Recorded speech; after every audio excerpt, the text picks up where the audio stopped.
Hello and welcome to legal knowledge with advocate Noor Yakub Sheikh.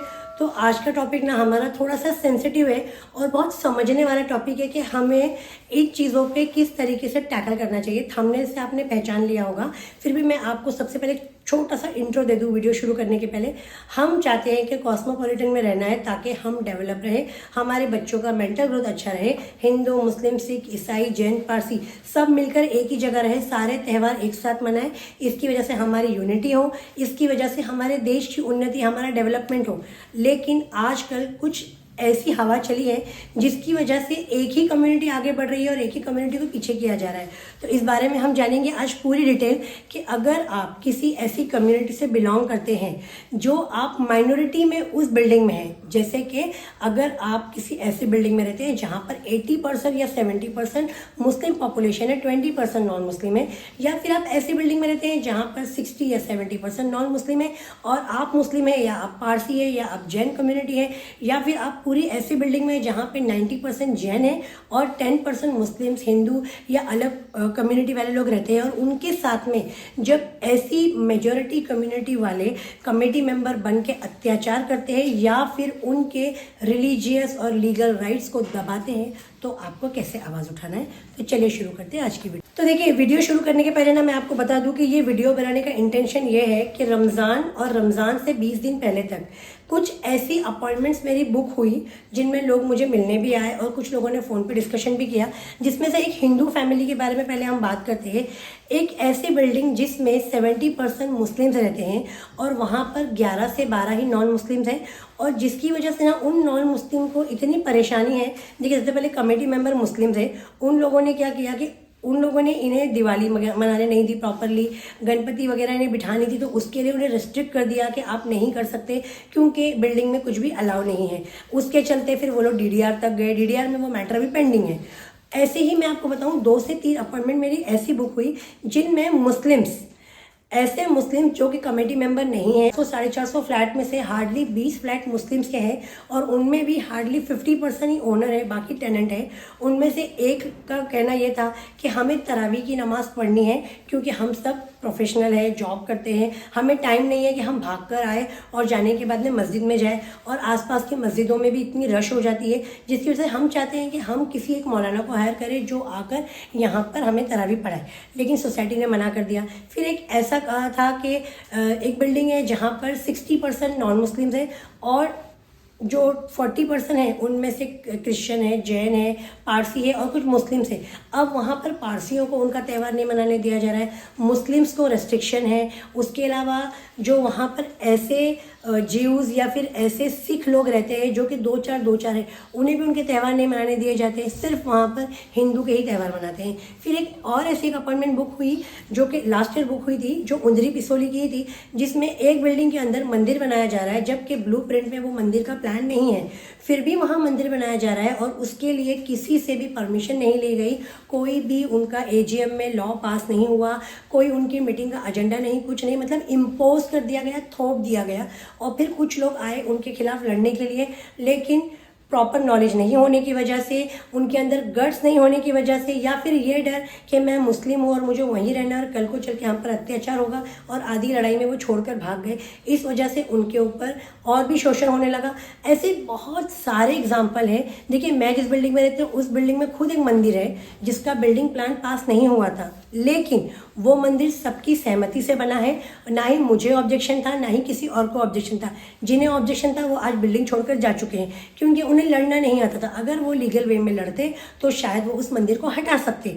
यहाँ हम बात ये नहीं कर रहे कि मंदिर हटाना है, मस्जिद हटाना है या कुछ बनाना है। हम बात कर रहे हैं जिस भी सोसाइटी में, जिस भी एरिया में जहाँ पर मेजोरिटी रूल करती है वहाँ माइनॉरिटी के हक मारे जाते हैं। तो इनके लिए आपको क्या करना है? देखिए, सबसे पहले तो ना जितने भी लोग मुझे सुन रहे होंगे उनमें मेरे वो सब्सक्राइबर भी है जो मुझे आकर मिलके गए, जिन्होंने मुझे कॉल्स किए। तो इसलिए मैंने डायरेक्टली किसी सोसाइटी का नाम नहीं लिया, लेकिन मैंने उन्हें बताया है, मैंने भेजा था उन्हें काड़ी पड़ाल पुलिस स्टेशन।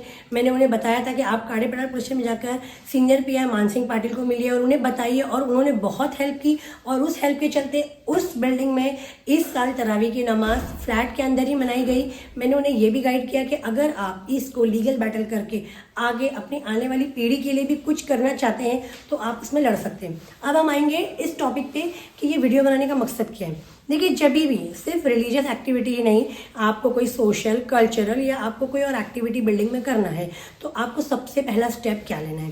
सबसे पहले ना आपको आपकी मेजोरिटी बनानी है। सपोज आपको गुड़ी पाड़वा मनाना है, सपोज आपको जैन का कोई त्यौहार मनाना है, या आपको पारसियों का कोई त्यौहार मनाना है, या आपको सिख का कोई त्यौहार मनाना है, गुरु नानक जयंती मनानी है, या फिर आपको ईद सेलिब्रेशन करना है, आपको जश्न ईद मिलादुन्नबी मनाना है, आपको मुहर्रम सेलिब्रेट करना है, तो आपको सबसे पहले एक लेटर बनाना है। उस लेटर में आपको डिटेल लिखना है कि आप कितने लोग मिलके ये फेस्टिवल मनाना चाहते हो, ये डेट को मनाना चाहते हो, और आपको वो देना है कमेटी को, और कमेटी को बोलना है कि इसके ऊपर एक स्पेशल मीटिंग बुलाई जाए विदिन 7 डेज।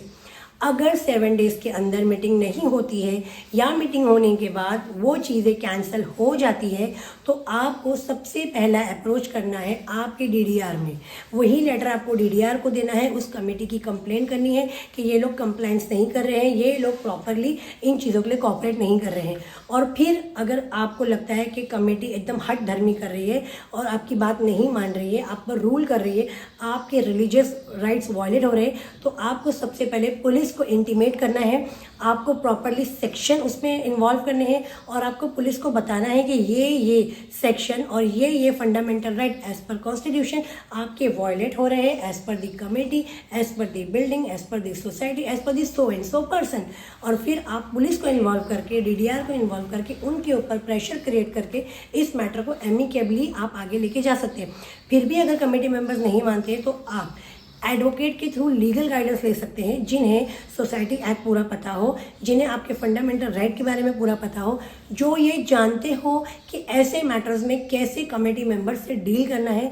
आप उनकी हेल्प लेकर इन चीज़ों को आप आगे तक लेके जा सकते हैं। देखिए, एज अ बिल्डिंग में आप दिवाली, आप ईद, आप होली, आप जैन प्रोग्राम, आप पारसी प्रोग्राम, यहाँ तक कि आप क्रिश्चियंस के लिए आप एक दो तो त्यौहार उनके आते हैं, एक क्रिसमस आता है, गुड फ्राइडे आता है, तो आप इन चीज़ों को भी सेलिब्रेट कर सकते हैं। इनसे ह्यूमैनिटी, प्रॉस्पेरिटी बढ़ती है और इनसे हमारा इन्वायरमेंट भी अच्छा होता है, और जो हमारे बच्चे हैं उनका भी ब्रेन डेवलपमेंट बहुत अच्छा होता है, और हम मिलजुल कर हमारे नेबरहुड में इन चीज़ों को एक एग्जाम्पल सेट कर सकते हैं।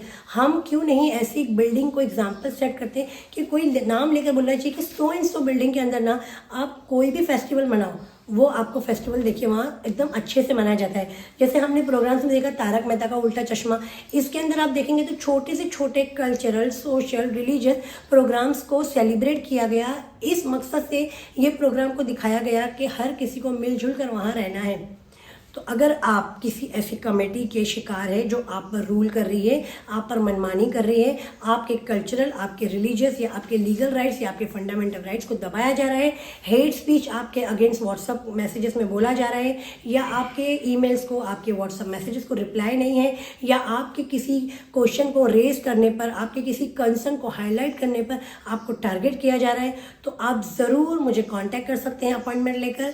इस चीज़ों के लिए मैं आपको ओपनली हेल्प करूंगी, मैं आपको पुलिस के थ्रू भी इसमें हेल्प करवाऊंगी, और जितना हो सकता है मैं आपको डीडीआर के थ्रू इसमें ज़रूर हेल्प करवाऊंगी। लेकिन अगर आप सच में गट्स रखते हैं और लीगली लड़ना चाहते हैं, तो ऐसे नहीं कि आप आ रहे हैं और आप सब कुछ कह रहे हैं कि नहीं मैडम आप ही करो, हम तो सिर्फ बैठे रहेंगे, ना ही हम पैसे खर्चा करेंगे, ना ही हम आगे आएंगे।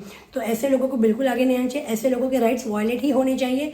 तो आगे हम मिलेंगे ऐसी ही नई लीगल वीडियो के साथ, जिसमें हम ऐसे ही लोगों को हेल्प करने की कोशिश करेंगे। आप आपके आसपास में, आपके एनवायरनमेंट में देखिए कि अगर ऐसी कोई बिल्डिंग्स है या ऐसे कोई लोग हैं। अभी आप देखेंगे, मैं एक सोसाइटी का नाम नहीं लूँगी, लेकिन वो एक बहुत बड़ी सोसाइटी और उसमें पूरा का पूरा जैन डोमिनेट है। और वो जैन डोमिनेट क्या करता है, आपको बिल्डिंग में रेंट पे घर लेना है तो आपको एंट्री फीस भी देना है, आपको एग्जिट फीस भी देना है। मतलब रेंट के अलावा, ब्रोकर के अलावा, डिपॉजिट के अलावा आपको वहाँ पर आने और जाने के 6,000 रुपये भी देने हैं। उसके बाद में आप मुस्लिम हो, आप हिंदू हो, या आप किसी और कम्युनिटी से बिलोंग करते हो, उनकी कम्युनिटी छोड़ के, तो फिर आप आपके लीगल राइट्स के लिए लड़ नहीं सकते, आप आपके फंडामेंटल राइट्स के लिए बोल नहीं सकते, आप आपके कल्चरल राइट्स के लिए बिल्कुल आवाज़ नहीं उठा सकते। रिसेंटली 2-3 साल पहले मैंने एक वीडियो देखा था, एक कोंडवा टाइम्स पुणे करके चैनल चलाता है एक बंदा, उसको उसकी बिल्डिंग में उसके भाई को अंदर नहीं आने दे रहे थे कोरोना में, और जब उसने आवाज़ उठाया तो बिल्डिंग के कमेटी मेंबर्स ने हॉकी और बैट निकाल के उसको मारने को ट्राई किया। वो पुलिस स्टेशन जाने की धमकी दे रहा था, तो उसे इतना डराया गया कि उसका घर खाली करा देंगे, फिर उसे कहीं घर नहीं मिलेगा। मतलब इतना कुछ कराया कि उस बंदे ने 24 घंटे के अंदर ऑन एयर आके मतलब अपने ही चैनल पे आके माफ़ी मांगा और बोला कि हमारा मैटर एमिकेबली सेटल हो गया है और अभी हम लोग मतलब उनके खिलाफ एक्शन नहीं ले रहे। इन्हीं चीज़ों से ना इन लोगों के हौसले बढ़ते हैं। अगर वो खुद एक चैनल चलाता है, वो खुद एक इन्फ्लुएंसर है, वो खुद पुलिस के यहाँ वहाँ घूम घूम के कोंडवा के इंटरव्यूज़ लेता है और अगर वो खुद ही अपने राइट्स के लिए नहीं लड़ पा रहा है तो फिर ऐसे लोगों के लिए मतलब इन्हीं लोगों की वजह से फिर बाकी जो बेचारे नीचे लोग हैं, मतलब जो सोशल मीडिया पर नहीं है या फिर जो इतना अवेयर नहीं है, जो ऐसे लोगों का सहारा लेकर अपनी बात को आगे पहुंचाना चाहते हैं, वो कैसे पहुंचाएंगे। तो इसीलिए आपको एक अच्छे एडवोकेट की ज़रूरत है और एक प्रॉपर लीगल नॉलेज की ज़रूरत है। तो आई होप आपको समझ में आ गया होगा। तो अगर आगे आने वाले त्यौहार आप आपकी बिल्डिंग में मनाना चाहते हैं और ऐसी कोई डिफिकल्टी फेस कर रहे हैं तो आप ज़रूर मुझे अपॉइंटमेंट लेकर कॉल कर सकते हैं।